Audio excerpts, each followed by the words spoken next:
আপনি যদি একজন মুসলিম হয়ে থাকেন তাহলে এই ভিডিওটা স্কিপ না করে অবশ্যই সম্পূর্ণ দেখে যাবেন। দেখেন, ওয়ালাইন কাফারতুম ইন্না আযাবি লাশাদীদ।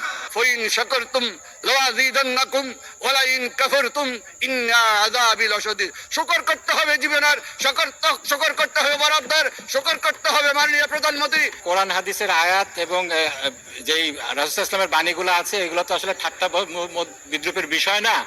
এটা নিয়ে যদি ঠাট্টা বিদ্রুপ করা হয় তাহলে আসলে খুবই দুঃখজনক। কোরআন হাদিসের ভুল ব্যাখ্যা বাংলাদেশ একটি মুসলিম প্রধান দেশ, এই দেশে কখনোই গ্রহণযোগ্য হবে না। ফাইন শাকারতুম লাযীদান্নাকুম ওয়ালাইন কাফারতুম ইন্না আযাবি লাশাদীদ। শুকর করতে হবে জীবনের, শুকর করতে হবে বরাবর, শুকর করতে হবে মাননীয় প্রধানমন্ত্রী তারেক রহমানের, শুকর করতে হবে আমাদের মাননীয় মন্ত্রীদের।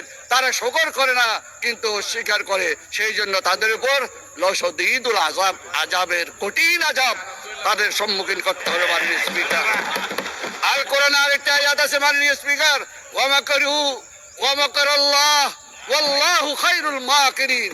তোমরা বলেছো, তোমরা বুঝেছো, তোমরাই দেখেন বাংলাদেশের জাতীয় সংসদের মতো এমন একটি পবিত্র জায়গায় কিভাবে কোরআন হাদিস নিয়ে ঠাট্টা মশকরা চলতেছে।